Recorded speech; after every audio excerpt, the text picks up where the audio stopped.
You ready? All right. Little dog, I'm extra unique. My whole aura screen telling it. Stop playing. Season 3, another edition of the underrated podcast. Shannon Shorter got a very special guest. My guy Mark Owens of Mark Owens Boxing. He the head honcho of True Ringleaders, ex-pro boxer. He got a real story that's gonna resonate. Mark, you know, I appreciate you, bro. It's always love with you. Thank you for pulling up on the pod, just blessing us with your presence. First thing first, I'd just like to ask you, how you feel like you underrated? Man, so I've been underrated forever, man. But right now, I've been boxing. I've been in the boxing game for a long time. Yep. Started 10, and right now I'm still just getting my just dues. But I ain't tripping because I know it's coming. Just right? Dudes as a boxer, or like, cause you be training now. Yes, I'm talking about in the boxing industry. Just in general, okay. In totality, right? Okay. As a fighter, I'm no longer really stepping in the ring as a fighter. More so of a trainer, a coach. But boxing, the whole mindset of boxing. So they sleeping on me, or they were sleeping on me, but now it's kind of inevitable. Okay. Yeah. Can you take us back to Beaumont? I know a little bit about you. I know you from a real place. I know you had real situations you've been through. Just take us back to your upbringing with your mother and etc. All right, running back all the way to BMT, Big Money, Texas. Yeah, I love it. I love it. So Beaumont, man, Beaumont is where I got my start. Definitely been fighting forever. Okay. Fighting so you started in the hood, basically? Definitely. Obviously, on the streets. Okay. Actually, that's how I got into boxing. Okay. Just keeping it 100. So just fighting. I used to get in all the brothers' hood, but one day I got in a fight with a white kid. You lost? And I got charges pressed. Okay. You know, respect. So they pressed charges on me. I had to go to court. Me and mom's in the court. I'm a young boy in court. And they sentenced me to do community service. Okay. In the boxing gym. Okay. And that's what, how old were you at this time? Man, it was juvenile. I think I first got into boxing. I was a young boy. Age-wise, I can't really call it, but I know I was like probably about 4th grade. Okay. Something like that. Somewhere. Okay, so that was your first time ever being in like the system, so to speak. Yeah. Okay, and what was that experience like for you? Obviously, you was young then. You probably don't really have too many thoughts behind it. You was just there just trying to knock out the community service. Yeah, just trying to knock out community service. But that's when I started, getting into the ring, having a good time. Did you meet your first coach there? Definitely. Coach how did he impact your life? Man, because I hear like these boxing coaches, when they meet these kids at a young age, it kind of like shift their whole focus and like mentality and like really get these kids out these environments. Similar to what you're doing with True Ringleaders, which we're going to tap into, but just tell us about your first coach. Man, true story, Coach Jimmy. Coach Jimmy was a cop. Okay. And honestly, outside of a handful of school teachers I met, Coach Jimmy was kind of like the first white guy that I really met and talked to. Okay. Yeah. R.I.P. Coach Jimmy. Coach Jimmy ended up dying for drugs. Okay. So Coach Jimmy was a different type of coach. Yeah. But he led a lot of people it was Police Activities League, the PAL. So the effect he had on me at that time, it wasn't a great effect because I was just a young boy in the gym, one of the kids that he wasn't really paying attention to, just fighting. So it was years down the road before a coach really impacted my life. Okay. Let's talk about your mama. Let's talk about your mama raising you and et cetera. I know Beaumont a real place. Yeah. You know what I'm saying? So like, how did she keep you from jumping into them situations, them temptations that present themselves to you when you're in these environments? Yeah, keep it 100 with you, she didn't. I was head first in all them situations. Right off the porch. Yeah, so I grew up in a 2-parent household at that too. Okay. Moms and dad. Dad was on the road driving trucks, but dad was still present. Yeah. And still, I was one of them kids. I don't know. I can't tell you why. I was one of them kids fighting, hustling,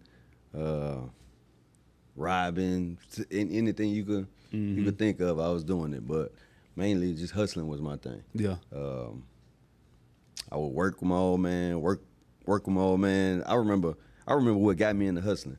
Work with my old man, doing summer jobs, every weekend, time to buy clothes for school. I think I had like $300, $400. I bought myself and my little brother a pair of Jordans, and that was a wrap. I was like, man, I did all that work. And I only bought that. That's it. Yeah. So my mindset kind of shifted at that point. So I went back to work, but instead of buying Jordans or this, I did what I seen. Like the dope boys was having it. Yeah. So instead of buying materialistic things, I got a pack. Yeah. What you did with your first pack, bro? First pack. Let's talk about it. First pack was weed, right? Okay. I didn't smoke weed, didn't know how to roll weed. Okay. Nothing. So what made you get a pack of weed if you ain't know? Because everybody I knew smoked. Okay. I mean, it just made sense to me. Right? Makes sense. Yeah. So I had to scrape together some more change and get my brother to roll it for me. At the time, they was doing 3 for 10. And you was uneducated at this time. We get it. It's cool, bro. We all go through that phase. Nothing. So then, went to school and sold it. Okay. Literally went to school, sold the weed. So did you drop out of school, or you graduated? You were still just moving how you was moving. Moving how I was moving, and I, that was the beginning of my. And you were still fighting at this time? Still boxing? Fighting. Yeah. Okay. Yeah, but mainly in the streets. But you was outside, yeah, for sure. So it caught up with you. Oh, you know what I mean? I know a little bit about you. We ain't got to go into details of how it caught up with you, but it did catch up with you. Yeah. You sat down for about 10. Yeah. Let's talk about that. Let's talk about how you sat down and like the change it had on you as a man and experiencing. How old were you when you sat down? I think I was 20. Okay, so you're still young. Yeah, 20, 21. So early 20s. I know it was 2021, somewhere around that, right? And when I got incarcerated. So, all right. So I tell you, so we fast forward in this story now. The extent of my crime, if you will, was really hustling. Yeah. Drugs and things of this nature, right? But at the time, I got incarcerated for something totally different. I got incarcerated for aiding and abetting bank robbery. Okay. All right, and that's just because I had ties in the streets. Yep. At this point, I was a little bit of somebody in the streets, making money and whatnot. Moms and dad ended up getting cancer. Mom got cancer. Dad was gonna hold the weight. Then dad got cancer bad. Couldn't. So you basically had to figure back. out something to help with that situation. So yes, knowing what I know now, Right. I didn't have to do what I did though. Absolutely. I was making money illegally. I was making money, getting money. I love that legally. But still, I was like, and I'm getting ready for my first pro fight at the time. Okay. So I'm like, how do I really push to be a professional fighter while taking care of moms and pops and self? The money I was making was enough for self. You talking about in the streets? Yeah. Okay. Yeah, the money was, I was making enough money for self. It wasn't enough for the whole of what you was trying to accomplish. So. Nah, because as an athlete, Yeah. it come, you got to pour in before you ever Real get life. anything back. Yeah. So being ingrained in the streets, I started putting a play together. Okay. And reached out to a few of my connects in the streets. And at the time, I was dating a chick that was a bank teller. Okay. So I kind So of this like a whole set it play. off scene. Remember the beginning of Set It Off when, when Buddy pulled up, he knew it from the hood. So, yeah. Yeah, I'm with you, I'm following. So I legitimately put this whole play together. Probably about 3 months into putting the play together, putting the pieces together, getting a group of guys together to do what I need them to do. I was training. I started training at the time too. Okay. And people all my life, people love me. You know what I'm saying? It's definitely God's favor. Yeah. Because there's nothing, I wasn't just this good dude. Yeah, okay. So, like a group of individuals I trained, put together, they heard about everything going on with my dad, and everybody knew I was getting ready for my first pro fight. So they gave me a sponsorship of almost $30,000. Collectively, they just put the bread together without me knowing. Did a banquet, they awarded me a check. So then I go back to the street. I'm looking at what God doing. So I go back to my dudes in the street like, hey, that's dead. We can't do that. Yeah. That's a wrap. Okay. in Beaumont, though, everybody know I got some money now. They know about it. Yep. So they like, shoot, you got some money. We ain't get no money. I'm like, I ain't trying to have none of that. I said, don't do it. Thinking I was somebody. Yep. Thinking that's the way it go. I thought my word was my word. Maybe a year later, my girl came home crying, talking about the bank got robbed. Now, the way the bank got robbed, I knew that was my play. I got angry. That's when stupidity kicked in even more. Emotional decision. So I go to the dude's house that I know who did it. Yep. End up fighting the dude. In the midst of the fight, he fall. I see a bag on the ground. This was the night after, so I grabbed the bag. They ain't split the money up or nothing yet, so I took the money. So what you do with the bread? We ain't got to talk about it. Yeah. We ain't got to talk about what you did with the bread. We just know you took it. You hear me? Took the bread, man. So you get your little bid. You did your whole 10. Did my whole 10. Okay. How did the maturation process happen for you while you were sitting down? Because obviously I follow you a lot. Yeah. I see you always speaking to the youth, speaking to just your social media following about like mental therapy and the Bible and quoting verses and etc. So where did that process start for you?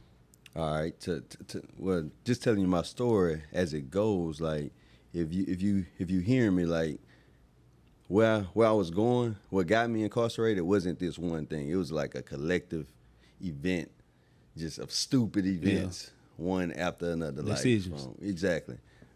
Me knowing better in some cases and just not doing better. Okay, that's a good word.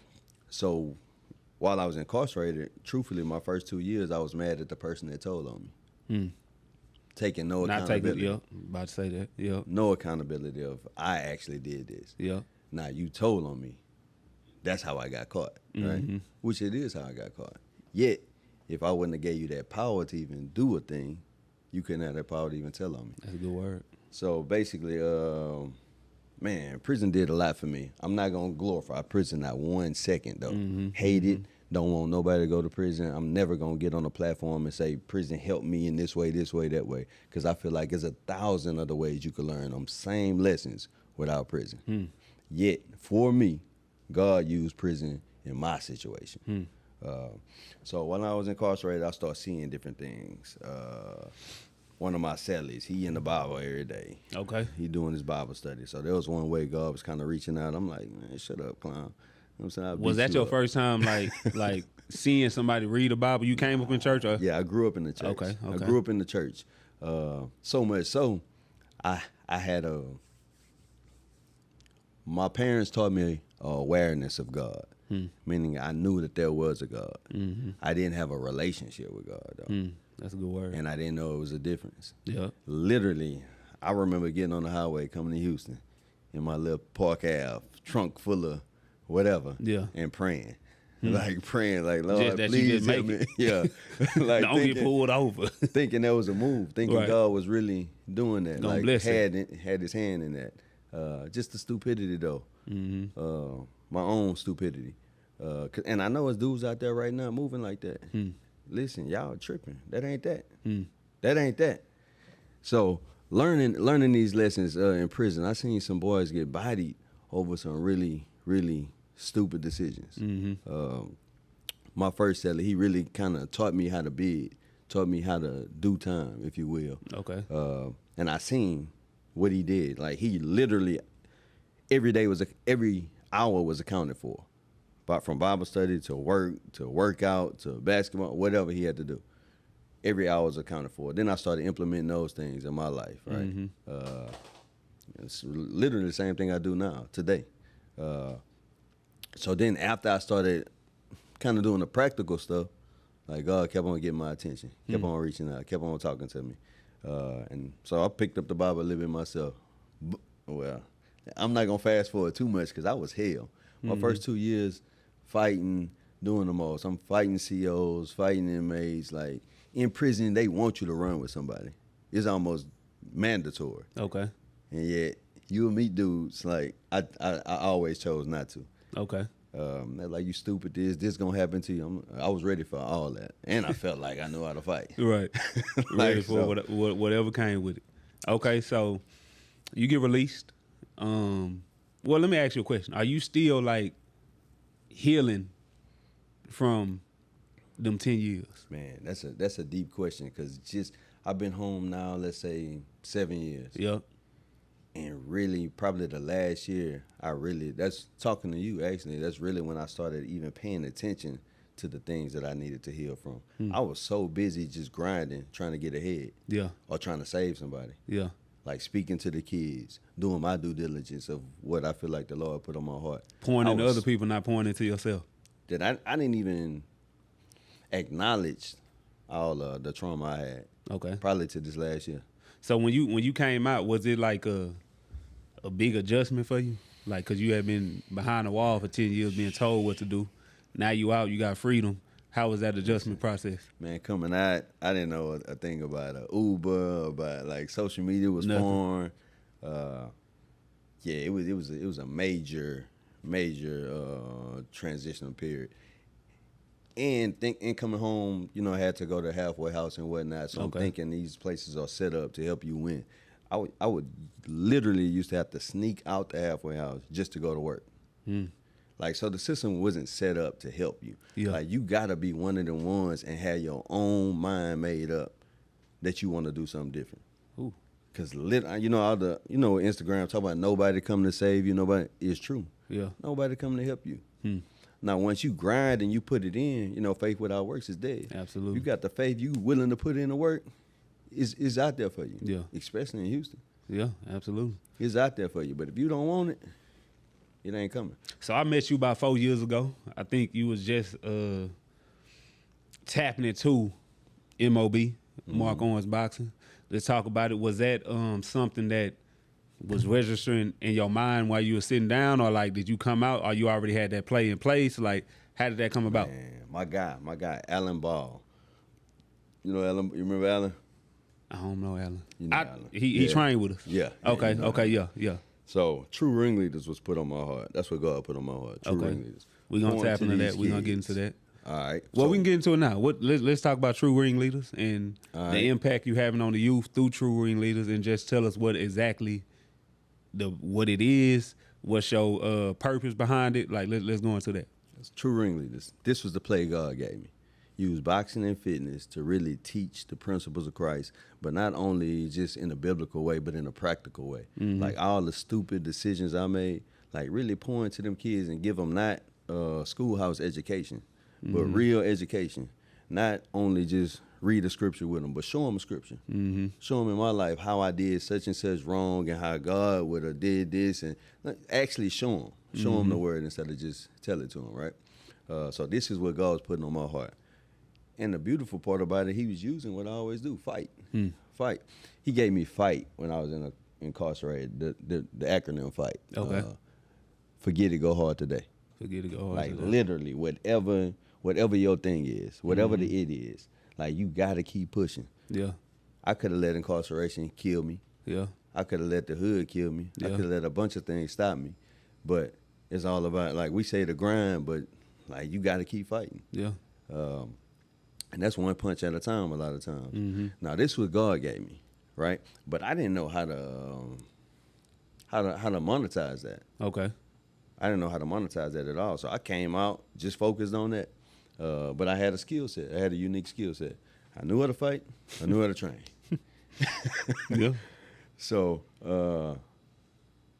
I just started training. Literally, that's what I was doing. I knew I wasn't going back to the streets. I knew you weren't going to catch me with no drugs, no. That was out of my system, out of my mind. Ain't no way I'm doing that. Yeah. So I just started training, grinding, doing my thing. Doors started opening. And then I started reaching out to do True Ringleaders. Yeah. And that's when Alan, it was like, man, why don't you just, really create your LLC Yeah. and use your profits to fund your nonprofit. So that's exactly what I started doing. Okay, so you didn't hit some adversity though with your nonprofit and True Ringleaders. Obviously, I know me and you be in contact. Me and you politic a lot. Just tell people about the dark days of running a nonprofit that they don't see, because, like you say, fight. Right. You know what I'm saying? So, like, just tell people about the dark days that if somebody trying to start a nonprofit, trying to get down with the LLC and et cetera, tell them about them adversities they may face. Man, so a nonprofit is ran pretty much like a for-profit in the beginning. Like, entrepreneurship. Let's talk about, I'm going to go to entrepreneurship for a second. People think you go to entrepreneurship to be your own boss. But in fact, when you go to entrepreneurship, especially like what I do, you go from having one boss to hundreds of bosses. Literally, as an entrepreneur, every client, every customer is your boss. Yeah. Like, you really got to move according to that person, that individual, and they got to like it to stay there. Mm-hmm. Right? So with the entrepreneurship side of it, the nonprofit side of it, the same thing. You could do the best work in the world, Mm-hmm. but you can only pour out so much without getting poured into, right? So if the finance is not there, you're going to have a problem. Me personally, with my nonprofit, I was literally pouring all of my profits into my nonprofit because I believed in it so hard. Not only because I believed in it, because I knew it's what God gave me to do. Good word. So then, Mark Owens Boxing, I opened the gym. Mm-hmm. We went up. Yeah. I'm probably making 25, 26 a month, right? Eating, doing good. You know, kicking it with Slim, kicking it with the rappers, everywhere, you know. And then God got my attention one day. What did he tell you? Like, hey, don't forget what I got you doing. So when he gave me that word, bam, I shifted everything, started pouring all that bread back into True Ringleaders. Mm-hmm. Now, when I started pouring it back into True Ringleaders, what God had me doing, my profits went all the way down because I was pouring without receiving, without even focus on receiving. I definitely lost track of the work I was doing for my LLC. Yeah. I hired some people, let them do it. The culture of the gym kind of changed. And I was just fully helping. Yeah. Now, do I feel like I helped? Yes. I mean, some kids came through. People got saved. You see in the gym, I had 50, 60 kids in the gym at a time, like really just pouring into these kids, whether it be feeding them or giving money to the families. Like, we was making a real impact. Yeah. But if you're off balance, you're off balance. Yourself, say if you just want to help people, right? And then don't worry about you. Like, that's never going to work. Right. It's never going to work because you can only pour out so much until it's going to really hurt. Yeah. So that's what I started doing. I was just pouring out, had a nice savings. Savings went to zero because I was just living off of savings. Every dollar I made, I poured into the community, into my employees. Then God came through one day, and I got funded. Some funders stepped in. They said, Mark, we love what you're doing. We're going to give you $1 million. We're going to fund your organization, your nonprofit, $1 million. I'm like, ooh, look at God. Right. Look at God. But the same way God be looking out, like the enemy be looking out too, bro. Every time. The enemy be looking. Every time. So to this day, I can't say if it was fully the enemy or fully God to this day, honestly. I always say, just to piggyback off what you're saying, is like when Jesus got baptized, right? God said, "This is my son who I'm well pleased." Right. Right after that, Yeah. he was led into the wilderness testing to be come. tempted by the devil. That's when the testing comes. So right after your affirmation, right after you hit that plateau or whatever you want to call it, Right. the devil lurking. Yeah. Don't get it twisted. Yeah. Oh, better believe it. You see what I'm saying? But that's only preparation because he was in the wilderness 40 days. Right. Praying, fasting, not eating. Right. But it was preparation. So when he came out of that wilderness, now he in the power of you feel what I'm saying? So 100. just piggybacking off what you just said. I like to always talk about on this pod, like hindsight 2020. What would you tell your younger self if you had to look back? Obviously, you got different seasons. Right. You feel me? Right. So what's one thing you think you would tell your younger self? Man, honestly, I tell them, I see younger versions of me every day. And I got a different word for each of them. Just depends on the season they in, right? For me personally, though, if I could just go back and speak, slow down, bro. Slow down. Be patient. Patience is still my enemy. Slow down. Be patient. Like, I literally could have got everything I wanted if I wouldn't have forced it. From the bread, I forced it by trying to get it myself with the hustling. Like, I was doing good and fighting. Yeah. if I would have stayed the course, we would have been talking on whole different, circumstances right now. Right. If I would have stayed the course. Absolutely. So that patience, like you could be called for a thing, you could know a thing is yours, but if you try to skip scenes, you're a wreck. You're gonna wreck. Absolutely. So like, how do obviously you didn't train quite a few people. You didn't train some rappers from the city, Slim Thug, Zero. You didn't train some basketball players, myself, NBA players, NBA coaches, and etc. Celebrities, if you will. Right. How do people get in contact with you if they want to tap into MOB? Man, y'all know y'all gotta join the mob. Right now, Mark Owens Boxing on Instagram. I got my website, markowensboxing.com. Man, most of my people come through word of mouth though. Okay. And it's dope. To bounce back for a second, like what I'm doing with True Ringleaders, and how God came through in that season, it went up high, and then I seen the perils in that lane as well, because everything, the same way as blessings is curses, right? And you got to be watch out. You got to be savvy in those areas. I learned a lot, just like I learned a lot doing it wrong in life. I learned a lot doing a lot of things wrong with my nonprofit. I learned a lot doing a lot of things wrong with my for-profit, and now the season then turned once again. The season turned once again. So yes, I do have guys like the Rockets, guys like yourself, and we running it. So it's going up. And now in this season, with all the education I got from experience, it's definitely gonna be a different play this go around. But for anybody that's really trying to learn something from this podcast, like if you could take anything from me, like I'm an example of somebody that continued to mess up, and really just took time and reflected to learn from the mistakes I made.